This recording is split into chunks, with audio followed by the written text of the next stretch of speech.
Welcome to Underdog Rising with your host, Wade Posehn, where we ignite your journey from humble beginnings to greatness through inspiring tales of top executives and entrepreneurs. Welcome to this episode of Underdog Rising. Today we have Collings, who's the CEO of Alston Talent. Ali, thank you so much for being here with us. And if you can, please just walk through a little summary of your career journey so that the listeners can get a better understanding of who you are. Absolutely. So right now I'm the CEO of Alston Talent.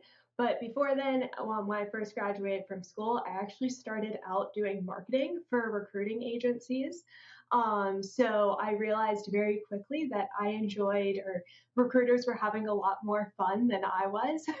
And so I realized pretty quickly that I was sitting in the wrong seat and I wanted to be where they were. So back in 2020, I actually decided to start my own agency, and I've been placing software sales reps with Series A, Series B startups ever since. That is absolutely incredible. So, one thing I'd like to jump into now is just a quick fire round. So, first question being, what is one habit that has significantly improved your productivity? I don't know if you can consider it a habit, but I think working out at least 5 days a week would be the biggest thing I would recommend anyone do, even if it's just getting out and walking for 30 minutes. I find that I clear my head a lot better. I personally like doing yoga and running, and I can definitely feel a difference when I don't work out during the week versus when I do. And I'm a lot more productive and can actually focus on my work when I work out most every day. Awesome. Thank you. What is the best piece of career advice that you have ever received? 90% of the battle is showing up. I know it sounds silly, but just, especially with sales, it's hard to make those calls and do the things. And I feel like a lot of times people let perfection get in the way of good enough. And a lot of times it's just being in the right place at the right time. And if you don't say the perfect thing, at least you were there. And I think, a lot of people would be a lot more successful if they would just, show up versus trying to make things perfect. I totally agree with that point. It is just constantly showing up, and being there consistently. So many people will show up initially and then that motivation fades and then it falls by the wayside. Mm-hmm. Just consistency is key with life. What's one skill you think is essential for success in your field? Obviously, you have to be a people person. I mean, you're talking with people all day, every day, whether it's the person looking to hire or the person looking for their next job. So if you don't like people, you're going to get really burnt out really, really quickly.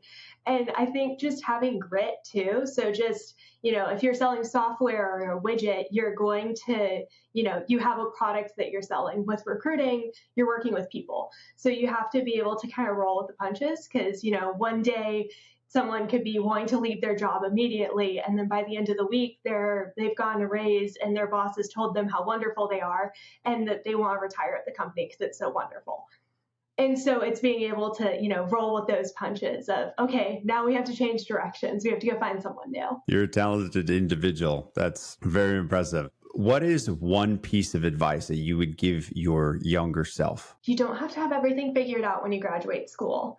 I think, we have this misconception of okay, you're 21, 22, what are you going to do for the next 40 years? And it can never change. Holy smokes, that's super overwhelming. I think just being okay with letting life take you where it needs to go. Because a lot of times you can't even see the path when you first start. But as long as you stay optimistic and keep trying, you're going to end up where you need to be, even if it doesn't feel like it in the moment. I love that bit of information. I think the listeners and the younger individuals definitely need to learn that. Oh, yeah.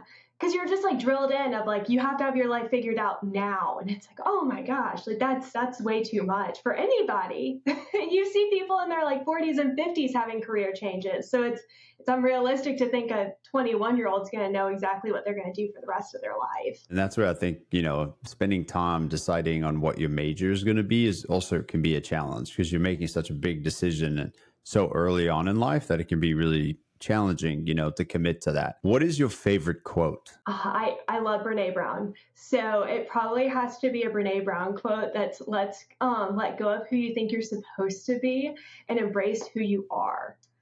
So not trying to be someone else, trying to be authentic. But that's very impactful, right? I think in this day and age where there's so much imposter syndrome and people comparing themselves with one another. Like you really have to identify your true self and be comfortable with who you are. So what is one thing you do every day to stay organized? I'm not the most organized person. I joke with everybody that I just fly by the seat of my pants a lot of days, but I've been trying to be better. In the last, I've read Atomic Habits, and I'm like, okay, I'm gonna actually write out what I'm doing today. And I'm not one of those people that can like write it out by the minute. That drives me nuts. I'm not that organized as far as day planning goes, but I've been trying to do like blocks. So like from like 9 till noon, I'll do, sales or marketing. And then after that, I'll look for candidates. So I've been trying to like time block my days, and that's been helping me stay organized from an unorganized person. No, that's really cool that you mentioned time blocking, but I also appreciate you being vulnerable, right? Because sometimes you can ask guests these questions, and yes, most people are probably usually organized to some degree in their own capacity, but it's refreshing hearing that we're not always all organized. Life happens, things come up, and you can't be organized. So it's nice just to hear that from you. So I appreciate you sharing that and being vulnerable. Who is your biggest inspiration and why? So Barbara Bruno she's owned her own agency since I think the 90s. And she started her own agency in her 20s with very little experience. And now she's a recruiting trainer. And she does a lot of trainings on LinkedIn.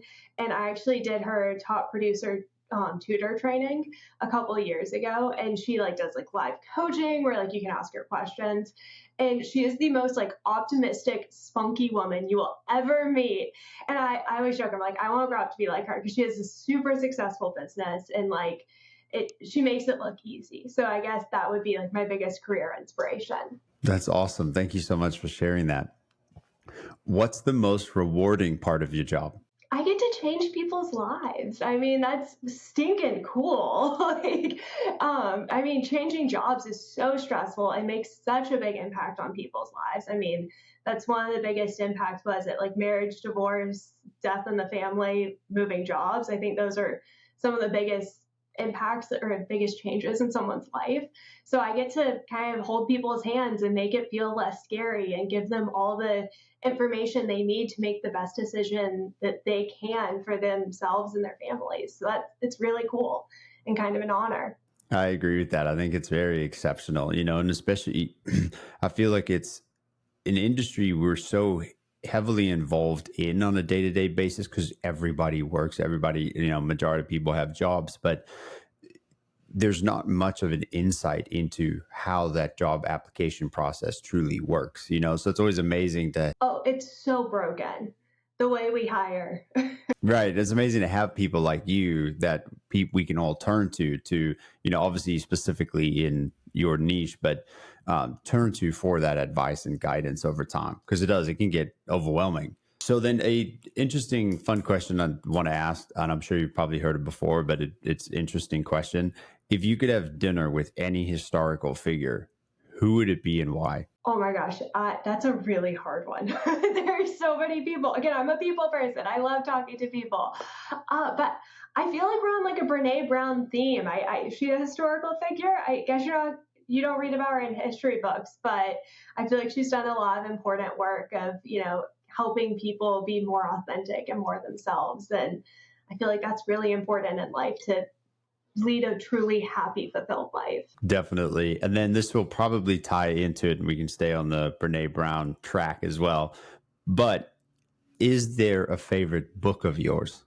Okay, I'm gonna like be way on left field here. I like this. Okay. So of course, I've read a lot of Brene Brown's books. Like, they're amazing. Definitely would recommend it. But I really love The Women by Kristen Hanna.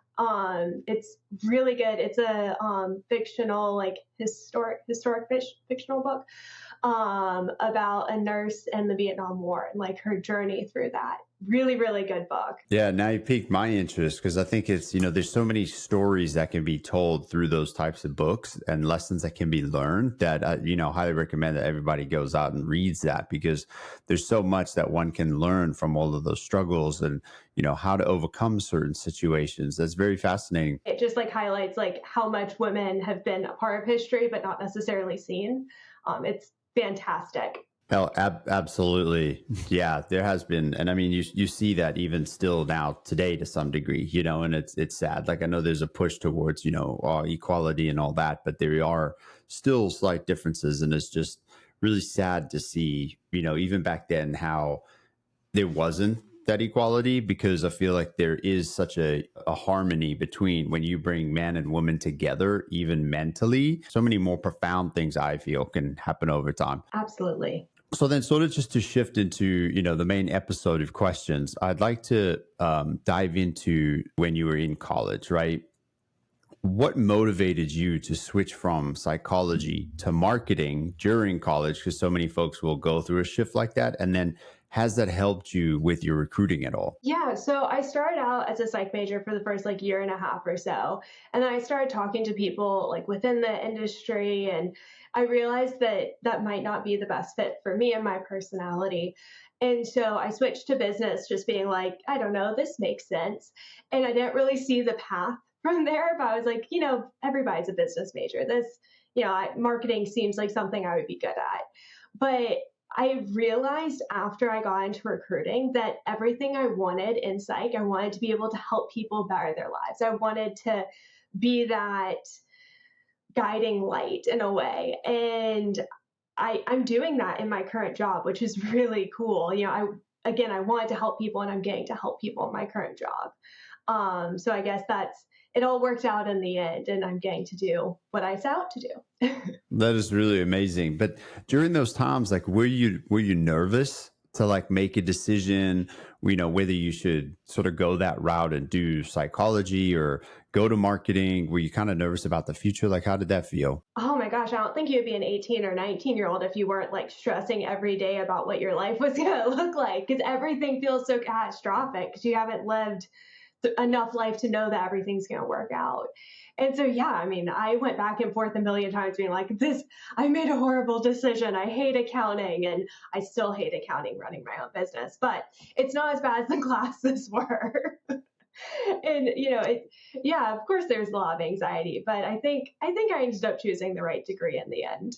I think ultimately it will work itself out. Like you said way in the beginning, you don't always have to know, where you're going to end up. From all that, was there a pivotal moment or experience during your college internship that influenced your career path? Yeah, so I interned with AER Collections, and I kind of touched on this at the beginning. So they do a couple different things. Their like main bread and butter is collections for the staffing and recruiting agency. So when people don't get paid for making a placement, hiring people, that's where they come in. And they had just started doing marketing as well for the people that they were working for. So there was kind of like a different branch within the company. So I was doing marketing for AER Collections as well as a couple other recruiting agencies while I was there. So I guess like getting to like kind of peek behind the veil and like see what was important to the people I was working with and getting to see, how those companies were, recruiting agencies were structured and like what they did every day.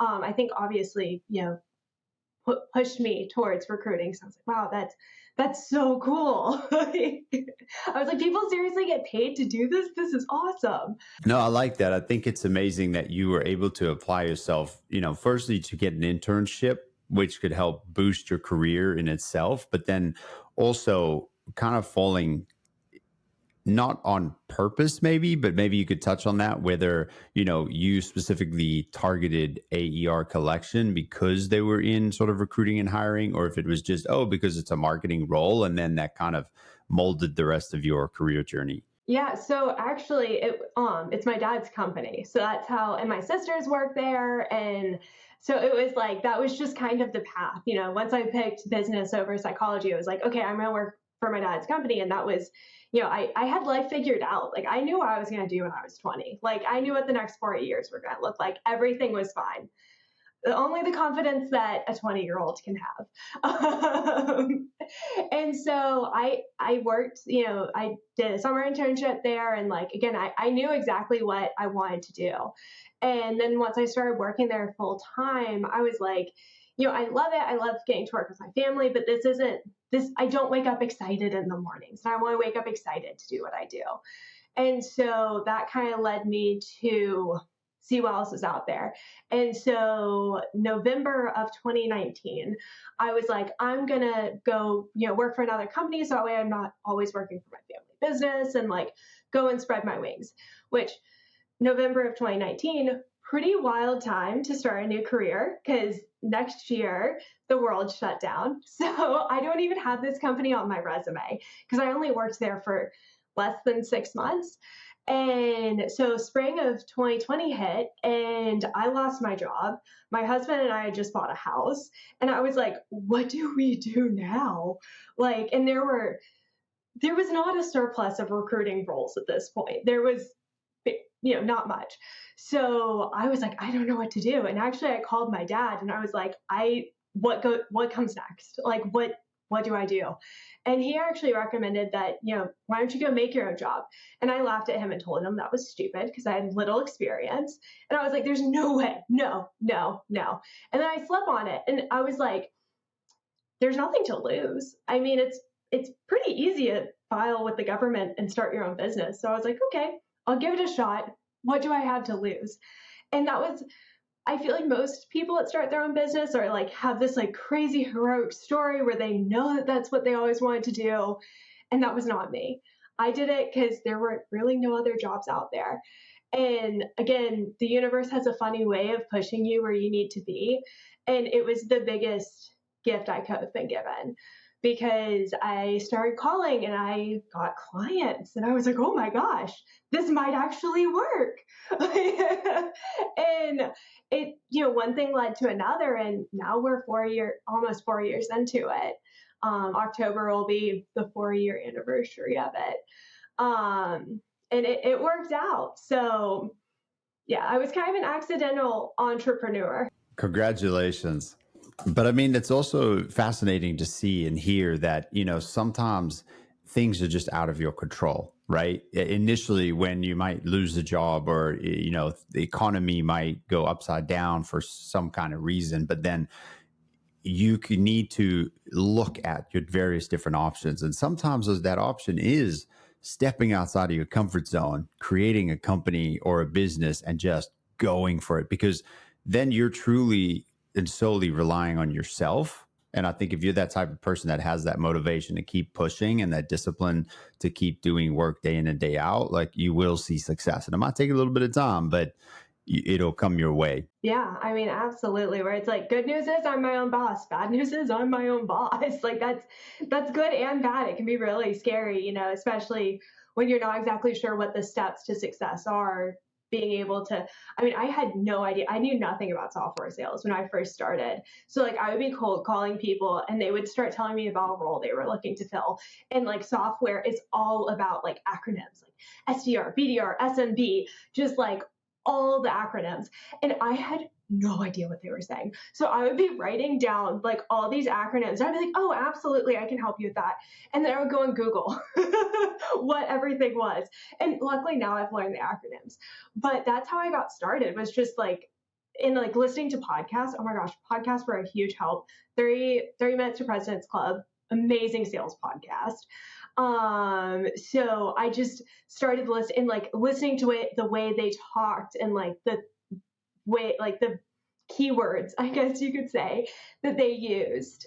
And that's how I learned the industry, was just Googling stuff as I went and just looking stuff up and listening to podcasts and hoping for the best. You encapsulated that underdog rising spirit. It's like the times are just so absolutely uncertain. You didn't know what the outcome was going to be, but you just went and did it anyway. And it's great that you actually had some help and motivation as well to potentially push you. Well, I wouldn't say maybe push, but maybe just to plant that seed, for you to take the time to think about, can I actually do this? And you went out and got it done, even though you didn't know what step 1, 2, 3, and 4 were going to be. You just went for it and you just made it happen. And that resilience is very exceptional. And I think a lot of younger kids these days need to also understand that, sometimes you have to put in the hard work to get the outcome that you want. You mentioned, prior to this point that we went through, you worked at a company for 6 months, but then were let go. due to obviously the economy in that situation. But you focused on a point where you didn't place that job on your resume. Would you mind sort of speaking to that and touching on that? And is it important to sometimes leave certain elements off? Is it always important to keep them on, just so that the younger generation and listeners can understand that for when they, work on their resume? Yeah. So resumes, if I was writing a resume, I would have it on my resume. Because it's going to come up in a background check and you would so much rather handle things up front than retroactively. Yeah. Because I had somebody, this was a year, probably 2 years ago at this point. He had on his resume that he was at university for 4 years, but he never completed a degree. He just was at the school for 4 years. And it came out in the background check that he did not actually have a degree. They would have hired him if they would have known that he did not have a degree, but the fact that he was misleading, they rescinded the offer and everything blew up at the finish line.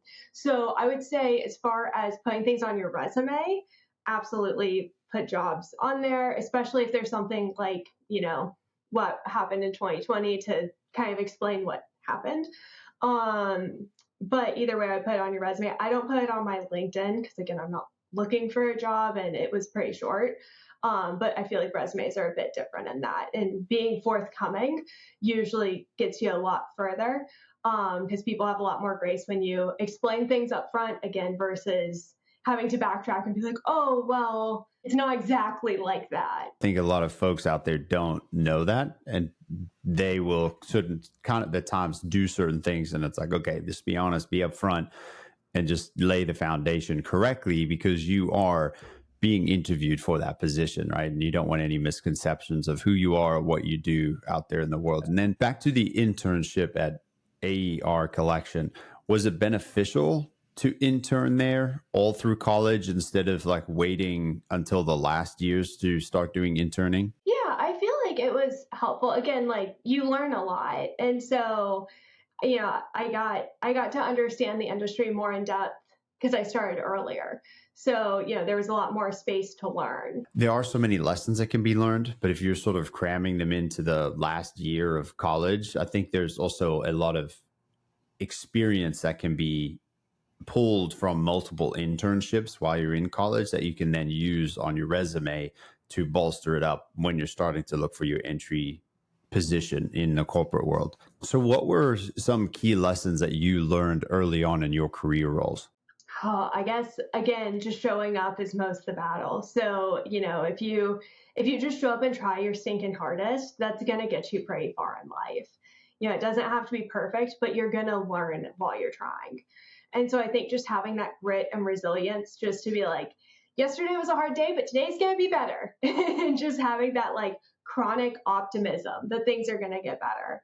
And, excitement for your job, I think definitely helps to, make life easier as well as further your career. And I like the chronic optimism. It's kind of like each day needs to be a new slate. And it's not like I have to go to work, I get to go to work, and change that mindset because it is something that, companies are providing for you and you will grow. And then, your career over time can elevate in itself as well. I want to touch on mentors sort of for the listeners today. Have there been any significant mentors or influencers in your life that have helped sort of guide your personal and professional development? Yeah. So I think Barbara Burnett Barb that I spoke about earlier, having that training, having that, because she would always like open up the floor of questions. I always have my list of questions. I felt so bad for the other people in training because I was like, okay, if nobody else is going to ask questions, I got my list. Like, so that's one place I'm organized. If I have questions and there's somebody smarter than me sitting in front of me, I'm going to have a list of questions because I'm going to forget some. So I think just having that and then having my dad to like bounce ideas off of and being able to be like, okay, like, does this seem like a good idea? Should I focus more time on this or that? Has been incredibly beneficial. Just again, having a sounding board. Because I'm running this by myself. So sometimes you feel a bit crazy where you're like, am I on the right track? Like, it's just me and my dog right here, What a wild ride, but really exciting though, because it, like they state, most businesses will fail after like the 5-year mark. but it's you've got to because you got a lot of that building coming up within the first 1 through 4 years, and then you kind of get to the smooth sailing and you keep going. So I'm very excited to see where Alston Talent ends up. It's going to be exceptional to follow the journey. One thing I wanted to ask, you touched on, you are organized in asking a list of questions. I think there are folks out there that get a little squirmish or uncomfortable with asking questions, even if they might have questions. So, do you have any advice for students that might be uncomfortable asking questions, and how they might get comfortable with, stepping out and asking those questions? Yeah, so people told me this all the time when I was younger, and I just not believe them. But like the idea that people want to talk about themselves, because like people told me that in college, to be like, oh, like reach out to people and like they'll want to talk about themselves, and I'm like, that seems, I don't want to bug them, but it's true, people love talking about themselves. So if, I guess, change the perspective, because I know like I talk to a lot of people like fresh out of school or like trying to decide on their major, because being a recruiter, people are like, oh, my friend's cousins, not sure what they want to do. And I'm always happy to take those calls, because I was in that position too. I was that person being like, I will talk with anybody willing to talk with me. And so like having those conversations, I know the ones that I appreciate the most is where they're truly interested in what they can do to better their career. And it's, what did you do to get here? What would you recommend I do? And it's not, what can you do for me? So I guess just like, you're not going to be a bother to people. And if you are, that's kind of on that person, because that's a really cynical way to live their life. If you're going to them, asking them what you can do, not what they can do for you. And just having that change of perspective. I really like how you put that, because it is, oftentimes people will want to take, and it flip the script. Like, what can you give? And it's a really important thing to think about. So, what strategies have you found most effective in helping people advance their careers? Yeah, so I actually have calls with everybody before they go into interviews, to make sure they're fully set. I have 2 calls today later, actually, to make sure people are all set for their interviews later in the week. And the first thing I start is do research on the person you're talking to. So you don't want to go in and be like, is this the HR person? Is this the direct hiring manager? Know who you're talking to. Know how long they've been at the company. And again, people love talking about themselves. So have questions of, oh, it looks like you volunteer with this, or it looks like you went to this university. And having educated questions, great place to start. Being in a quiet space and clean. So no one wants to see the pile of dirty laundry behind you in an interview. That doesn't look professional. Just make sure your space is clean, make sure your space is quiet. Obviously, there's things outside your control. If there's, road work going on the street in front of you, you can't control that, but you can control a TV on in the background. And so just making sure your space is quiet, you do the research on the company. Because most, again, placing salespeople, a big question that most hiring managers ask is, can you explain to me what we do? People get that question wrong, where they're like, I don't know. And that just shows that you have no interest in the company. And that can also help you realize it, because if you realize the product's something that you're not interested in or that you would never want to sell, don't waste your time with the interview. Don't take it. And that's okay. Like, you can not want to interview with a company, but you need to do that research ahead of time, and having an understanding of what the company does, and then asking good questions at the end. So being like, oh, I just saw where like y'all recently raised Series A, like what changes are coming within the organization, or things like that. Or, oh, I just saw you got like promoted, or an AE just got promoted from a BDR. What did they do that was successful that got them further in the role? So being able to answer those or ask those informed questions is really going to set you apart from the other people interviewing, and just having that curiosity. Yeah, I think curiosity is a big one as well. Yeah. So many people, I've gotten a call from a hiring manager that they're like, we're not moving forward. They're not interested. They didn't ask me a single question. They just said, okay. And it's like, no, you have to be curious. Yeah, like we don't want yes people, we want actually folks to be curious, to ask those questions, to challenge the status quo, almost to push the company forward. So yeah, I like how you mentioned informed questions, because that's going to become basically your life, because most people spend more time working than doing other activities. So it's very interesting that you do put it that way, and that people do need to take time. And I would sort of advise, listeners today as well, don't just solely rely on AI and ChatGPT. Go do your own digging and read stuff on articles on the company, their LinkedIn profile, etc. I think that's something that people miss a lot too, where people are like, oh, I need to impress the company. And it's like, absolutely, you want to put your best foot forward. But also, you need to make sure this is somewhere where you want to be long term, because you're going to be spending the next 40 plus hours a week at this place. So you need, like, a couple weeks ago, I had somebody that they were about to extend an offer, life was great. And the candidate, so the person interviewing was like, I want to meet the team. And I've never had anybody like ask that. Like, he met the hiring manager, everything went great, but he was like, I want to meet the people I'm actually going to be working with. And I was like, okay. And we talked with them and we got everything scheduled and it was fine. But you can ask, I mean, you want to wait till the ball's in your court. You don't want to do that round one. But when it's clear, like an offer is coming down the table and you want more information, you can ask for that in the interviewing process. Not if it's a remote role, you might not want to meet the team in person. That might not be as big of a thing for you. It might be something different, but you can ask questions. Like, it goes both ways. Absolutely. It definitely does. But timing's everything. Do not do that the first interview because that can come across a little cocky. Timing is everything, but it is important to understand, because there are different cultural environments within corporations, and you've got to, make sure that culture fits with you as well. Otherwise you want to be happy, you don't want to be unhappy. So ask those questions, dig into them as well. But I think, to your point, it shows your interest in the company, right? It also shows your level of determination, because you are trying to make sure that this is the right path. And then over time, that I feel like that actually decreases the churn rate of employees, because you're taking time to ask those questions. And I know, most people will walk out of interviews going, oh, no, I don't have any further questions. But they're the ones that have been asked, most of them. It's like, take that time to dive into that company or that individual, because 9 times out of 10, at some point, you're going to talk to the person you're going to be directly reporting to. So like, build that relationship, get that connection. And then, even afterwards, maybe go and follow them on LinkedIn, comment on some of their posts, stay up to date, stay active. So do you have any thoughts on that at all? Like, sort of post interview? Obviously, connecting with them on LinkedIn, things like that.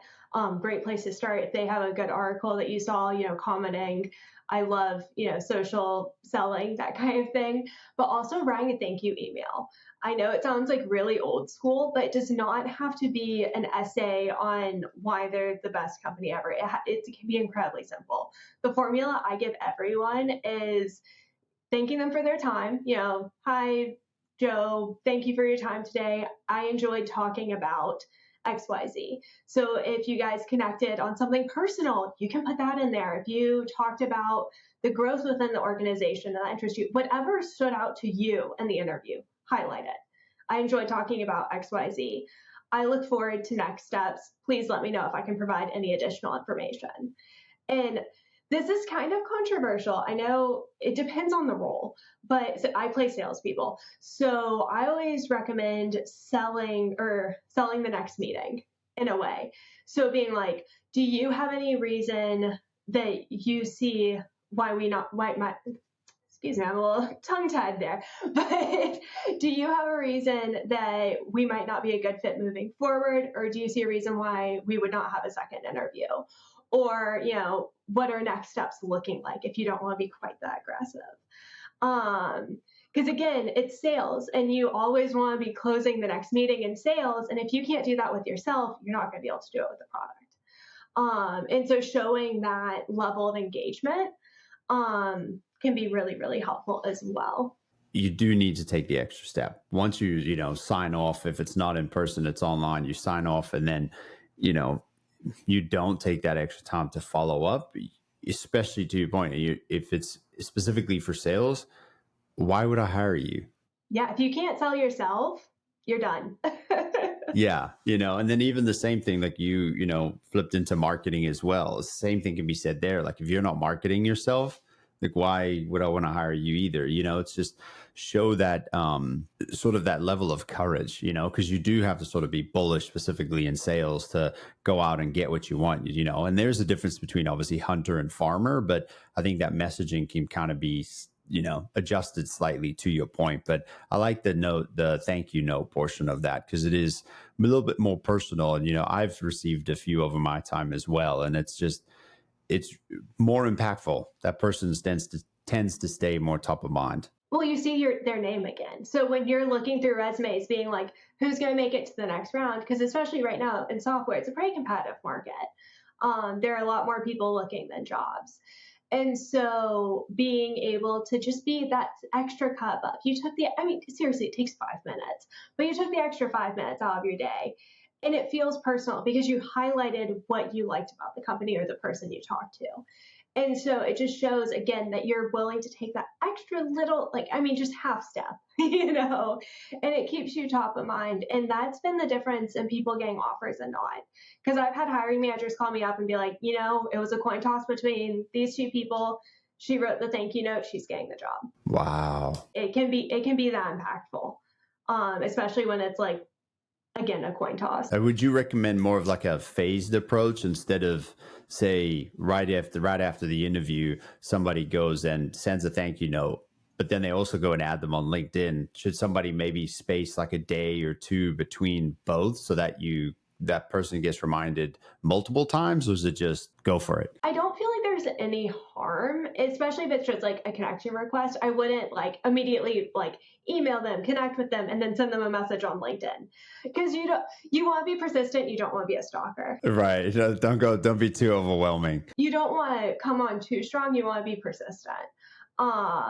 So I think that would be fine, connecting and then saying an email. Honestly, I feel like connecting is optional, because I don't see hiring managers walk away from somebody being like, they connected with me, as much. I think the email is really, really the key thing as far as that goes. And then sort of a different swing question I like to ask guests that come on the show is, at any given moment in time, how many tabs do you have open on your computer? I don't want to answer this question. It's embarrassing. People are going to think I'm crazy. So it depends. It depends on what time of the day. So if I'm doing my sales calls, I could have upwards of 50 tabs open. My poor computer wheezes. My husband's like, you're going to kill that thing doing that. It's embarrassing.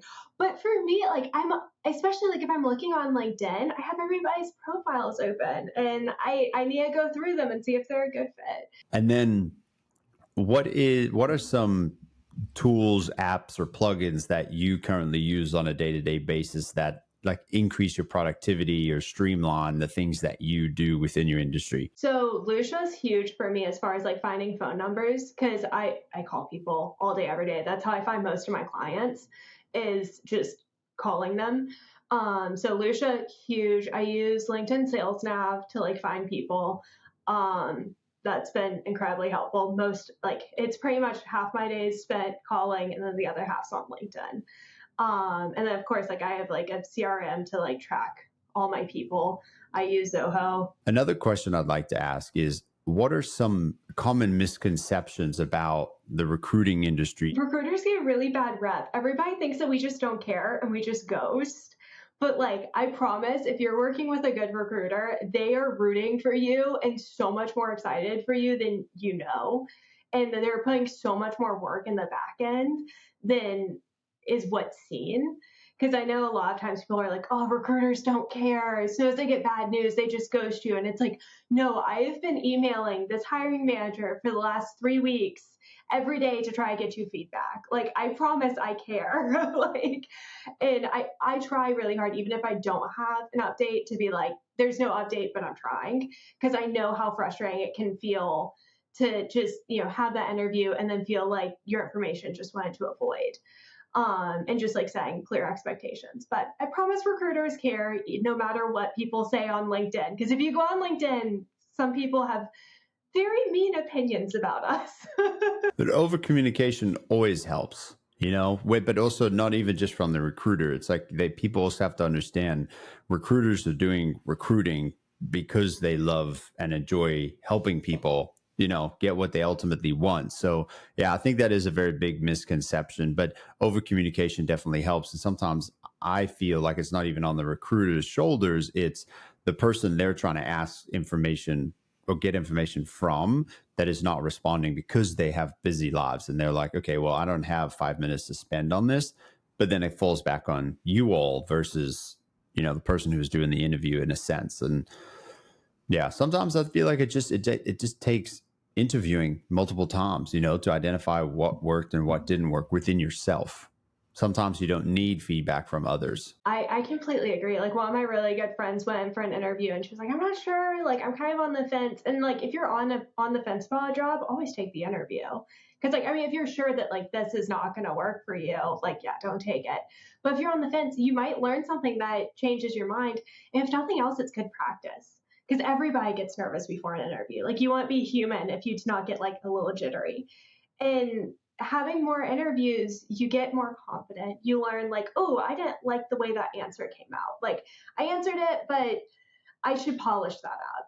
And so, yeah, I think taking the time to interviews definitely can be pretty beneficial. What is your opinion on, say, if college students are looking for positions or young professionals are looking to elevate their career, if they sort of get presented with a career opportunity, but it's not potentially something they would want to take, should they still go and interview to get that practice, or should they be respectful and say no, and then, only interview for the positions that they actually want? So again, I think if you're on the fence and you're like, maybe I'm not, because like I did not think I wanted to do sales. I was like, I'm not gonna just cold call people and interrupt their day. No, I'm helping them solve their problems. It's all like changing your perspective on that. But I would have never thought that sales was for me because I was like, I'm kind of shy, like, or I was kind of shy starting it. And I was like, I don't want to talk to strangers. That sounds terrifying. But then I started talking to people that did it. And I was like, okay, they're fun. That seems like a fun job. You get to talk to people. It'll be fine. And so I wouldn't have necessarily had it been my first pick if I wouldn't have talked with people in the industry. So if you're on the fence, absolutely take it. For me, I'm terrible. I hated finance classes in college. I was not good at it. If I got an interview for if someone messed up and accidentally gave me an interview for a finance job, I would not take it because I know I would hate it. So I think just knowing what you're on the fence on versus like absolute hard no. Because if you know there's absolutely no way you're going to want to work for a company, you don't want to waste your time. You don't want to waste their time. Yeah, I agree. Definitely respect people's times.